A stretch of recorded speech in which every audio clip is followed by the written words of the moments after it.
are you? Okay, sit down.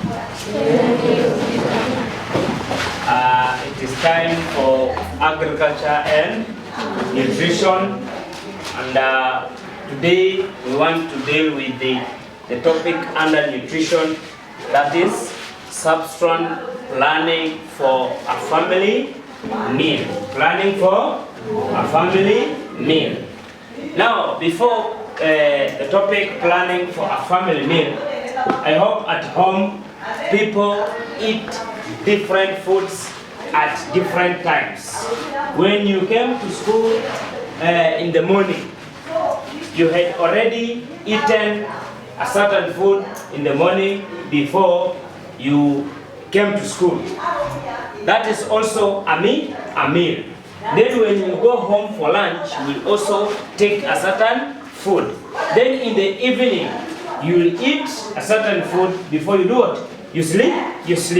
Okay? So those are the meals we are talking about.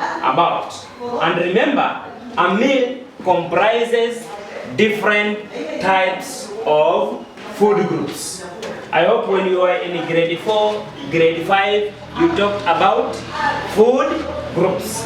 Food groups like proteins, another one, vitamins, then carbohydrates. So the meal that you are supposed to take should comprise the food groups of proteins, vitamins, and carbohydrates. And these food groups now will give us what we call a balanced what? Diet.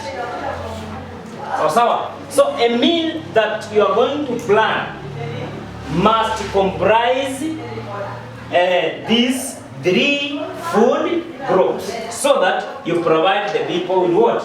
With a balanced diet. Okay? Now, planning for a family meal. I hope you know what's a family. You've learned in social studies. A family, members who are related. Okay? Members who are related. Either it can comprise of a father, mother, and children. That's a family. Now, how can you plan for food for these people to do what? To eat. Now, in this substance planning for a family meal, there are 3 words or 3 terms that we get there. Term number 1 is meal. Term number 2 is planning. And term number 3 comprises of meal and planning. So that is meal, planning. Okay? Now, a meal. What is a meal? It's a combination of food prepared to be eaten at a particular time of the day. Is what? Is a combination of foods. The key words here is combination of what? Foods. Combination means it's not one type of food. You put a certain or a number of food groups together to prepare what? A meal. And this meal is eaten at a particular time of what? Of a day. Okay, if I may ask, in a day, how many meals do we take? In a day, how many major meals do we take? 3. Number 1, cut up your hand. Number 1, breakfast. Number 1 is breakfast. Number 2, lunch. Then supper. Those are the 3 main food groups that we take. So in a day, the 3 meals that we take in a particular day comprises of different what? Food groups. Then number 2 is what? Planning. Because before that food group is provided, you have to plan. This meal, you cannot just decide to give meal to people. You have to plan for it. So what's planning? Planning is organizing. You can organize an activity. You can organize, for example, people play football, you have to organize, form a team before you want to play. Then people also plan for a lesson. Before I came with this lesson, I plan. So before you start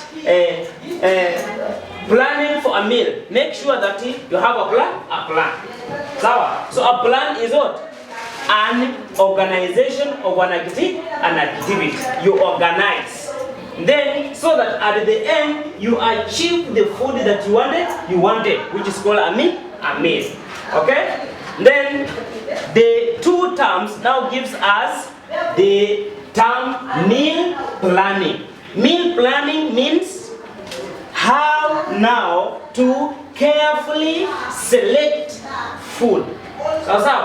How to carefully select food according to someone's needs, then how this food will be prepared, and at the end, how will you cook and serve the people. Because if you don't plan, you might give a person a food that's not needed.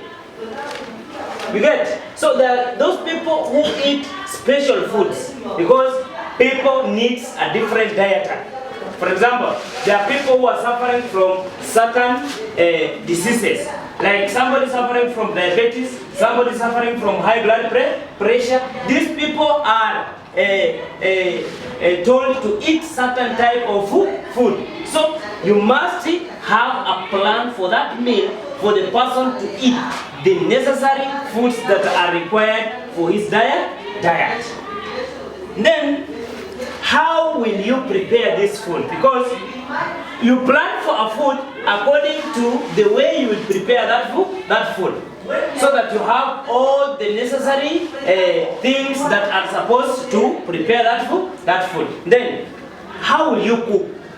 You plan for a meal depending on what you have to do. For example, we talked about the cooking equipments. Do you have the equipments for cooking this food, or you don't have? Then the last one is, how will you serve this food? For example, there are foods that are supposed to be served with a certain stew. Okay? So if you are going to prepare this food, you are going to plan, or have something in mind that if this food is going to be served, how is it going to be served? And it's going to be served with what?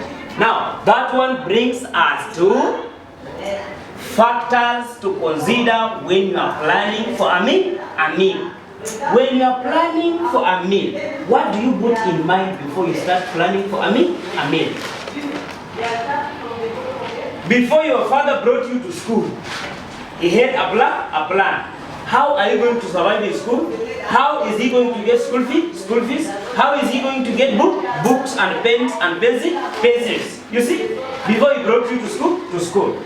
Again, there are things that you are supposed to put in mind as you prepare for what? For a meal. Number one, the amount of money available. How much money do you have that you can plan for this what? Meal. You cannot have 10 shillings and you are planning for a meal which costs 1,000. Will you buy that meal?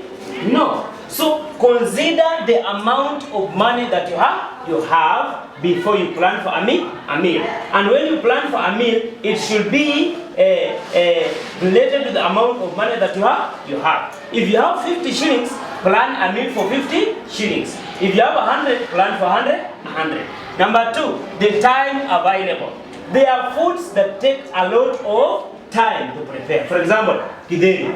When you are preparing githeri will take almost 2 hours or 3 hours. Then you want to prepare for a shallow frying of an egg, which takes only 10 minutes. You see? So the time available, you have to consider. Do you have a lot of time, or you have the little time? Then the number of people that are going to take a meal. How many people do you have before you plan for a meal? You cannot have 3 people and you plan a meal for 100 people. You cannot have 1 person, then you plan a meal for 5. Just plan a meal for the number of people that are there, so that the surplus cannot be too much. Then dietary need for each person. I've said there are special people who eat a special diet. There are those people suffering from a certain disease. They are children. They are old men. So chakula ya mzee babu mwenye amekula chumvi nyingi na chakula ya mtoto mdogo, it cannot be the same. So you see, now the dietary need for each person. Kama ni mtoto mdogo, plan for a meal related to the age of a person. Kama ni mtoto mdogo, tengeneza chakula ya mtoto mdogo. Kama ni ya mtu mkubwa, tengeneza plan ya mtu mkubwa na chakula cha mtu mkubwa. Then variety in the diet. Variety in the diet, tuko na proteins, tuko na vitamins, tuko na carbohydrates. These are varieties in the diet. So consider proteins naenda kununua nini, carbohydrate naenda kununua nini, vitamin naenda kununua nini. You see, then you go and buy because of what? The diet. Because a person should eat a balanced diet, a food that entails all food groups. Sawa. Then availability of food. You are planning for a certain meal, lakini Mandera angalia hakuna sukuma. And you are planning your meal, umeandika hapo nini? Kales. You go to town, no kales. Or you are planning for a meal that has what? Meat. You go to town, no meat. So prepare a plan for that meal considering the food that's available.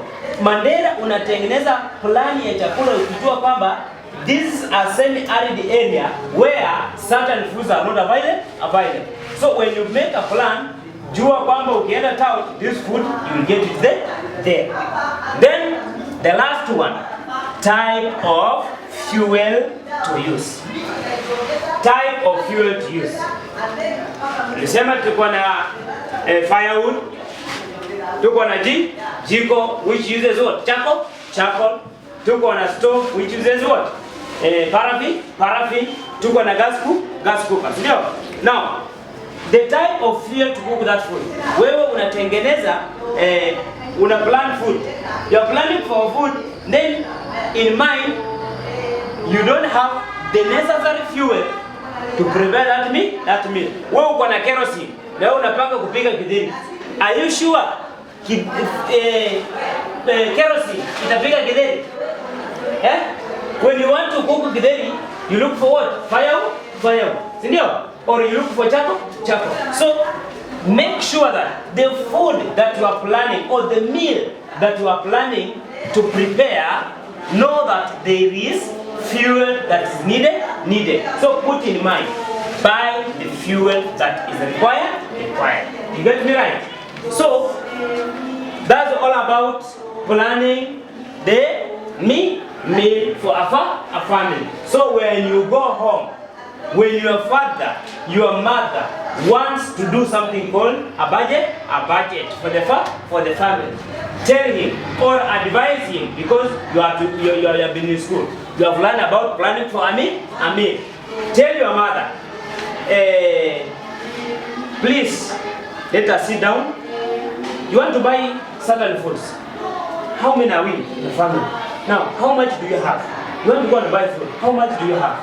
Now, how much do you have? Then, how many hours will you take to prepare this food? Then, how many are we? Then, baba anakula chakula gani? Mama anakula chakula gani? Na sisi pia tunakula, na mtoto kidogo atakula nini? Unaona? Unauliza mama. Then unamwambia sasa, hii diet, sisi shule tumesoma tunakula vitamin, tunakula carbohydrate, tunakula nini? Proteins. Okay, hii chakula umepanga iko na proteins kweli? Hakuna, ongeza protein. You see? Alafu hii chakula ukienda town utapata. Kama utapata andiko. You see? You direct your mother because you have been in school. Sawa. So you have learned this to help your family, your neighbors, and people in the entire family.